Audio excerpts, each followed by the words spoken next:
저는 올해 63세입니다.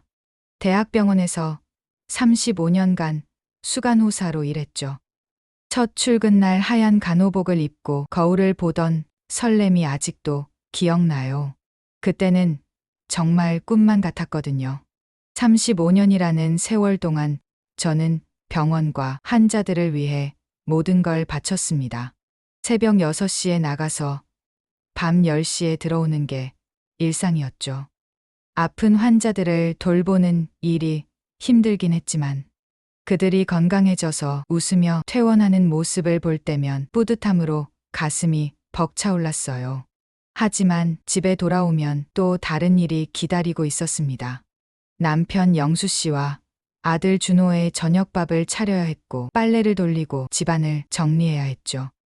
몸이 천근만근 무거워도 불평하지 않았어요. 그게 제 역할이라고 생각했거든요. 아들이 어렸을 때는 더했습니다. 밤 근무를 마치고 집에 와서도 준호 도시락을 싸고 숙제를 도와줬죠. 때로는 너무 피곤해서 의자에 앉은 채로 깜빡 잠이 들기도 했어요. 그런데도 가족들은 당연하다는 듯이 받아들였습니다. 작년 정년 퇴임식에서 병원장님이 하신 말씀이 아직도 귀에 맴돌아요. 김수간호사님 없이는 우리 병원이 돌아갈 수 없었습니다. 정말 고생 많이 하셨어요. 그 순간 가슴이 뭉클했습니다. 누군가 제 노고를 인정해 주니까 울컥 눈물이 나려고 하더라고요. 집에서는 한 번도 들어본 적 없는 말이었거든요. 퇴임 후 처음 며칠은 신기했어요. 알람 소리에 깨지 않아도 되니까 얼마나 좋던지. 아침에 여유롭게 커피도 마시고 평소에 보지 못했던 아침 드라마도 봤습니다. 이제야 내 시간을 누릴 수 있겠다는 생각이 들었죠. 그런데 점점 뭔가 이상했어요. 영수 씨는 여전히 저녁이 되면 밥은 언제 해줄 거야? 라고 물었고, 준호는 주말마다 집에 와서 빨래를 가져갔죠. 제가 은퇴했다는 건 아무것도 바뀌지 않았어요. 어느 날 영수 씨에게 물어봤습니다. 여보, 나도 이제 퇴직했으니까 여행 한번 가볼까요? 그런데 영수 씨의 대답은 차갑기만 했어요. 여행은 무슨 돈만 아깝지? 그때 뭔가 가슴 한편이 서늘해지는 걸 느꼈습니다. 35년 동안 가정을 위해서도 바깥 일을 위해서도 최선을 다했는데 이제 좀 쉬고 싶다고 하니 돈 아깝다는 말만 하시더라고요. 영수 씨는 65세 퇴직 공무원입니다. 겉보기에는 점잖고 신사적인 분이에요. 동네 사람들이 보기에는 모범적인 남편으로 통하죠. 하지만 집 안에서는 완전히 달랐어요. 아침에 일어나면 제일 먼저 하는 말이 이거였어요. 아침밥은 언제 되는 거야? 인사도 없이 바로 밥 얘기부터 하더라고요. 제가 설거지를 하고 있으면 그릇 좀 조심해서 닦아. 깨뜨리면 또 사야 하잖아 라고 하고 청소를 하면 구석구석 제대로 안 됐네 라고 지적했어요. 한 번은 제가 감기에 걸려서 몸이 좀 안 좋을 때가 있었어요. 그래도 아침밥은 차렸는데 국물 맛이 평소보다 좀 싱거웠나 봐요. 그런데 영수 씨가 뭐라고 했는지 아세요? 이게 뭔 맛이야? 제대로 된 밥을 차려놔야지. 그 순간 정말 화가 났습니다. 아픈 몸을 이끌고 밥을 차려줬는데 고맙다는 말은커녕 불평부터 하더라고요. 그래도 그냥 참았어요. 싸우기 싫어서요. 영수 씨는 항상 집안일을 제 일이라고 생각했어요. 빨래를 개서 정리해놔도 화장실을 깨끗하게 청소해놔도 그게 너가 할 일이지 라는 말만 반복하였죠. 고맙다는 말을 들어본 게 언제인지 기억도 안 나요. 그런데 요즘 들어 영수 씨가 자주 외출을 하더라고요. 어디 가세요? 남자들끼리 모임이 있어. 무슨 모임인데요? 투자 얘기도 하고 경제 공부도 하고 그런 거야. 처음에는 나름 건전한 모임인가 보다 했어요. 나이 들어서도 공부하려고 하는구나 싶어서 대견하기도 했고요. 그런데 점점 이상했습니다. 일주일에 두세 번씩 나가시는데 돌아올 때마다 술 냄새가 났어요. 옷에도 여자 향수 냄새가 은은하게 배어 있더라고요. 그런데 물어보면 그냥 모임이었다고만 하더라고요. 어느 날 제가 여행 얘기를 또 꺼냈어요. 여보, 우리도 나이가 있는데 건강할 때 여행 좀 다녀요. 제주도라도 한번 가봐요. 그런데 영수 씨의 반응은 예상대로였어요. 돈 아깝다고 했잖아. 집에서 편히 쉬면 되지 뭘 굳이. 그래도 평생 이렇게만 살 수는 없잖아요. 저도 15년 동안 열심히 일했는데 이랬다고 간호사는 원래 하는 거지. 그리고 지금 당신 나이에 무슨 여행이야. 그 말을 듣는 순간 가슴이 답답했어요. 제가 35년 동안 얼마나 힘들게 일했는지, 얼마나 많은 환자들을 돌봤는지 모르시는 것 같았어요. 준호가 결혼을 한다고 했을 때는 정말 기뻤어요. 우리 아들이 드디어 좋은 사람을 만나서 가정을 꾸린다니 엄마로서 얼마나 뿌듯했는지 몰라요. 예비 며느리도 착하고 예쁜 아이더라고요. 결혼식 준비가 한창일 때였어요. 저는 나름대로 경험도 있고 병원에서 많은 사람들의 결혼식을 도와준 적도 있어서 여러 가지 조언을 해주고 싶었어요. 어느 날 온 가족이 모여서 결혼식 계획을 세우고 있었어요. 저는 제 나름의 아이디어를 말씀드렸죠. 준호야, 하객분들이 나이 드신 분들이 많을 텐데 음식을 좀 담백하게 준비하는 게 어떨까? 그리고 예식장이 너무 시끄러우면 어른들이 불편해하실 거야. 그런데 영수 씨가 갑자기 불쾌한 표정을 지으시더라고요. 돈도 안 버는 사람이 무슨 말을 해? 순간 말문이 막혔어요. 준호와 예비 며느리가 있는 자리에서 그런 말을 하시다니. 제가 35년 동안 열심히 일해서 이 집의 생계에 보탬이 되었는데 지금 돈을 안 번다고 해서 의견을 낼 자격이 없다는 건가요? 여보, 그게 무슨 말이에요? 저도 지금까지 열심히 지금까지는 지금까지고 지금은 집에서 노는 사람이잖아. 정말 가슴이 무너지는 것 같았어요. 준호도 예비 며느리도 어색해하는 게 눈에 보였어요. 그 순간 제가 얼마나 초라해 보였을지 상상이 가더라고요. 결혼식 당일에는 더 속상한 일이 있었어요. 영수 씨가 하객들과 인사를 나누는 자리에서 저를 이렇게 소개하시더라고요. 네.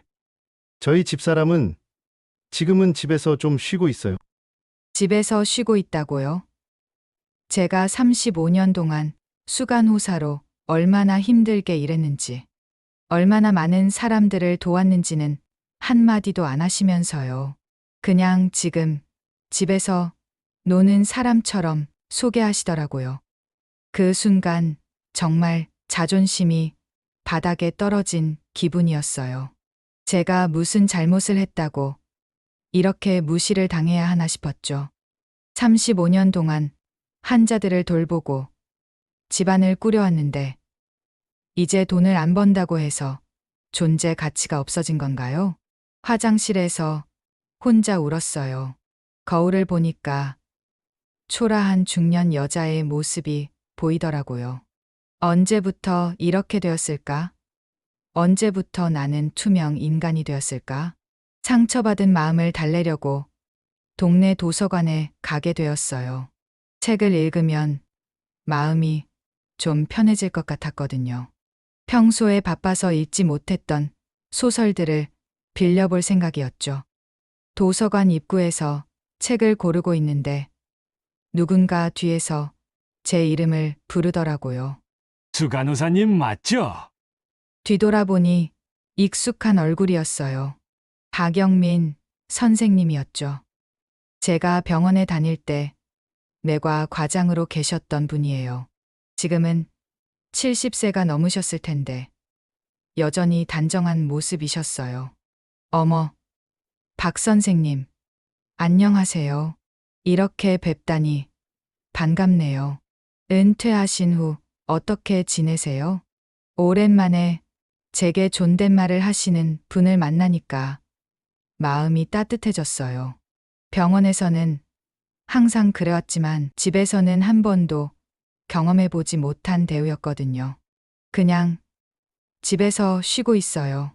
선생님은 어떻게 지내세요? 저는 부인이 먼저 가는 바람에 혼자 지내고 있어요. 요즘은 이렇게 도서관에 와서 시간을 보내죠. 박 선생님과 함께 도서관 카페에 앉아서 커피를 마시며 이야기를 나눴어요. 병원에서의 추억들, 그동안의 근황들을 주고받았죠. 주 간호사님 생각을 참 많이 했어요. 정말 당신 없으면 병동이 돌아가지 않았거든요. 그 말을 듣는 순간 가슴이 뭉클했어요. 요즘 집에서 들은 말과는 너무 달랐거든요. 그런 말씀해 주시니 고맙습니다. 요즘은 좀 자신감이 없어져서요. 왜요? 무슨 일 있으세요? 박 선생님께 속내를 털어놓을까 하다가 괜히 남편 욕만 하는 것 같아서 그냥 웃어넘겼어요. 하지만 박 선생님은 제 표정에서 뭔가 감지하셨나 봐요. 주 간호사님, 인생에서 중요한 건 다른 사람이 나를 어떻게 평가하느냐가 아니라 내가 나 자신을 어떻게 생각하느냐예요. 35년 동안 얼마나 많은 환자들을 살렸는지, 얼마나 많은 가족들에게 희망을 줬는지 생각해 보세요. 그런 당신이 지금 왜 자신감을 잃고 있나요? 박 선생님의 말씀이 가슴에 깊이 와닿았어요. 늦더라도 자신을 존중해 줄 곳을 찾아야 해요. 인생은 한 번뿐이잖아요. 그 말이 오랫동안 머릿속에 맴돌았어요. 며칠 후 마트에서 장을 보고 있는데 뒤에서 누군가 제 이름을 부르더라고요. 주간호사님 맞죠? 돌아보니 같은 동네에 사는 이선미 씨였어요. 남편분이 영수 씨와 같은 공무원 출신이라 가끔 만나곤 했던 분이에요. 안녕하세요, 선미 씨. 요즘 남편분 자주 뵈어요. 우리 카페에서 말이에요. 카페요? 뭔가 이상했어요. 영수 씨는 분명 투자 모임에 간다고 했는데 카페에서 뭘 하신다는 걸까요? 네. 저희가 운영하는 작은 카페가 있거든요. 거기 단골 손님들이 계신데 김 선생님도 그 중 한 분이세요. 아, 그렇군요. 무슨 모임인가 봐요. 모임이라기보다는 그냥 친구분들이랑 오시더라고요. 여자분들이랑 같이요. 순간 머릿속이 하얘졌어요. 여자분들이라고? 영수 씨가 여자들과 만나고 있다는 건가요? 네. 나이 비슷한 여자분들 서너 명이랑 자주 오세요. 다들 재밌게 놀고 가시더라고요. 집에 돌아가는 길에 머릿속이 복잡했어요. 투자 모임이라고 했는데 사실은 여자들과 만나고 있었다는 거네요. 그래서 집에 돌아올 때마다 향수 냄새가 났던 거구나. 저녁에 영수 씨가 들어오셨을 때 물어봤어요. 여보, 오늘도 투자 모임이었어요? 응. 그렇지. 혹시 그 모임에 여자분들도 계세요? 순간 영수 씨 표정이 굳어지더라고요. 왜 그런 걸 물어? 거짓말이었어요. 선미 씨가 분명히 여자분들과 함께 오신다고 했는데 말이에요. 다음 날 영수 씨가 또 나가시겠다고 하더라고요.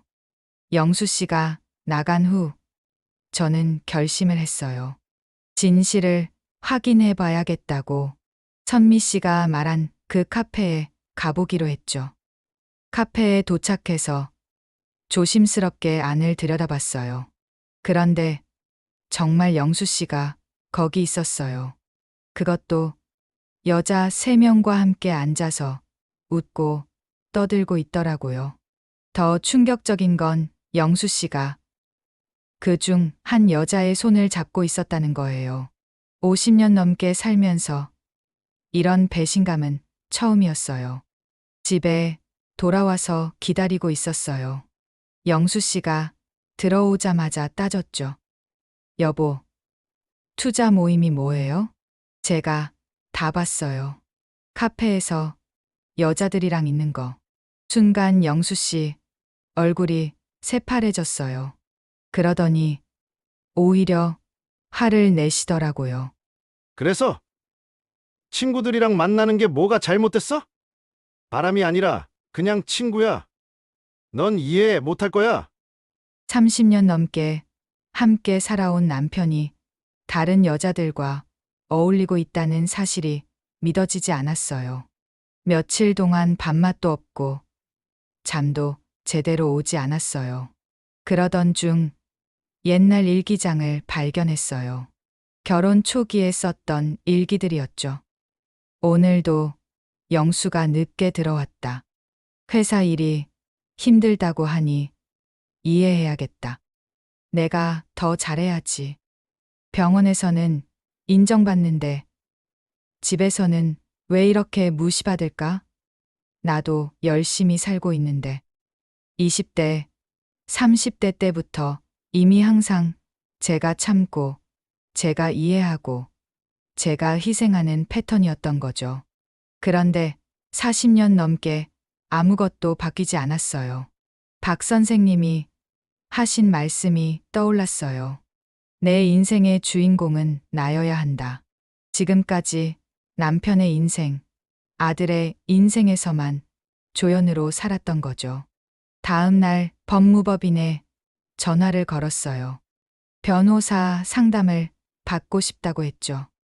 변호사 사무실에서 영수 씨의 외도 의혹, 평소의 무시와 모욕, 존중받지 못하는 결혼 생활에 대해 자세히 설명했어요.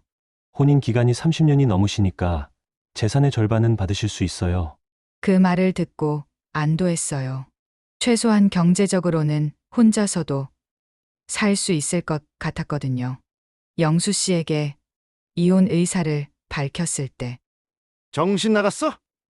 이 나이에 무슨 이혼이야? 더 이상 이렇게 살 수 없어요.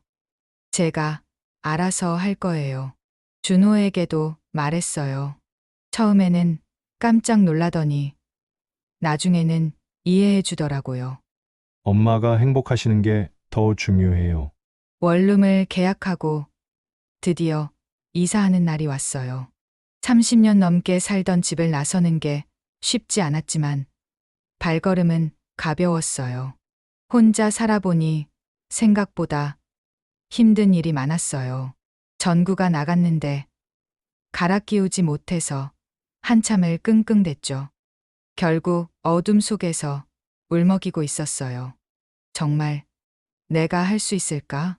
처음으로 후회가 밀려왔어요. 며칠 동안은 정말 힘들었어요. 혼자 밥 먹기도 어색하고 밤에는 외로워서 잠이 안 왔어요. 그런데 조금씩 적응이 되더라고요. 아침에 알람 소리에 깨지 않아도 되니까 좋았고, 하고 싶은 TV 프로그램을 마음껏 볼 수 있어서 좋았어요. 박 선생님께 연락드려서 만났어요. 제 상황을 말씀드리니 많이 걱정해 주시더라고요. 잘 결심하셨어요. 쉽지 않았을 텐데. 박 선생님과 함께 봉사활동을 시작했어요. 동네 독거노인분들께 도시락을 배달하는 일이었죠. 간호사 출신이라 건강 상담도 해드릴 수 있어서 보람이 있었어요. 누군가에게 필요한 사람이 된다는 기분이 오랜만이었어요.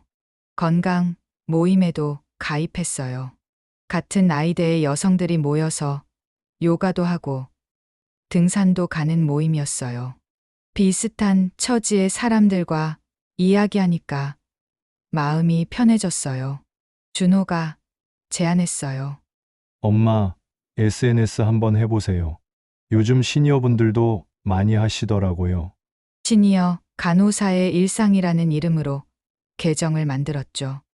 봉사활동하는 모습, 요가하는 모습을 올렸어요.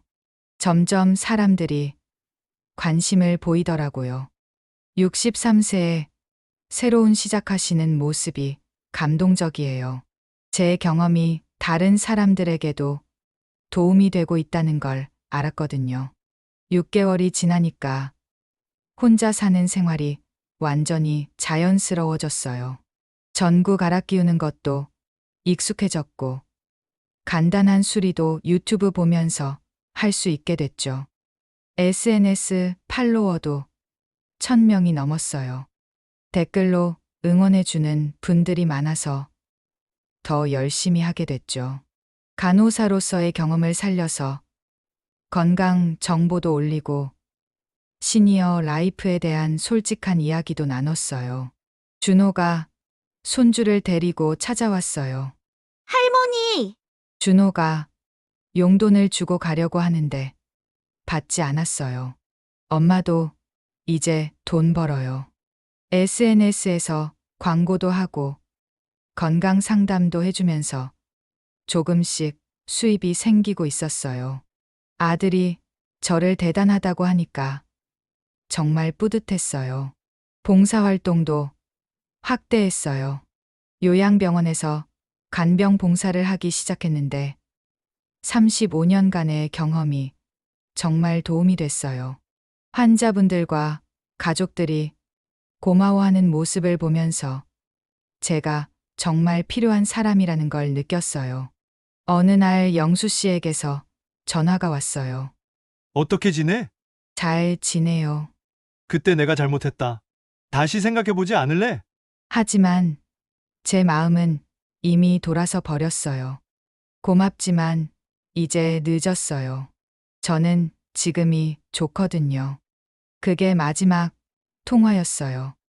1년이 지난 지금 저는 정말 행복해요. 아침에 일어나서 창문을 열면 따뜻한 햇살이 들어오고 하루를 어떻게 보낼지 스스로 결정할 수 있어요.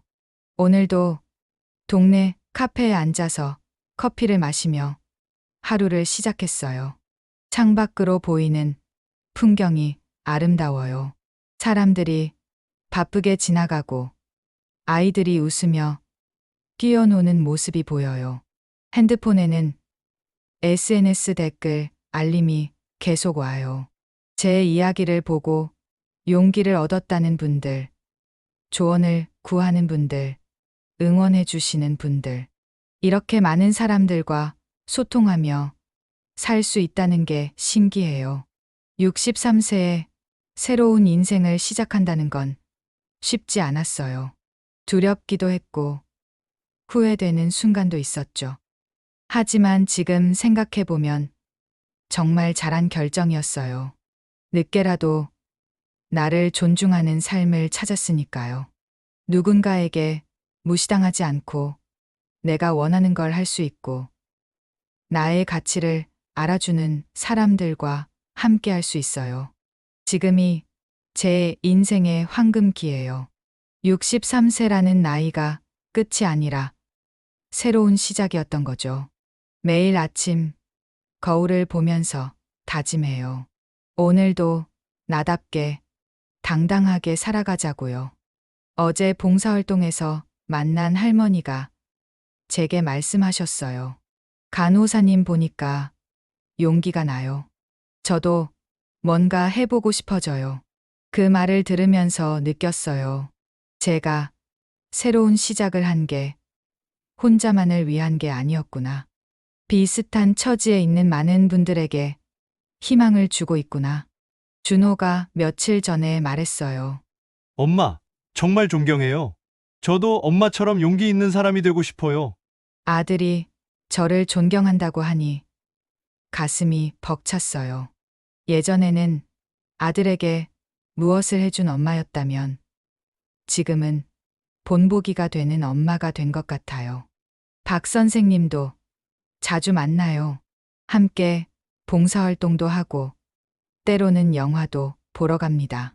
좋은 친구가 생긴 것만 같아요.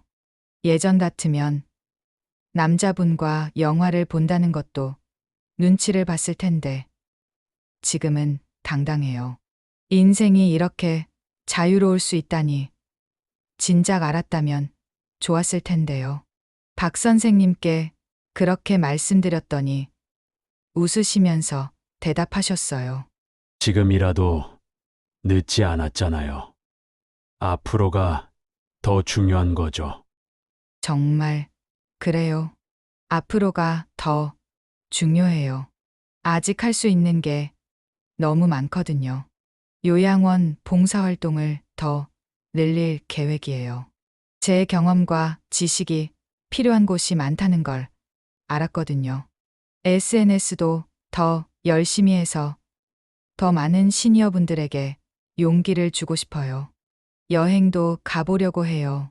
영수 씨와 있을 때는 꿈도 꿀 수 없었던 일이죠.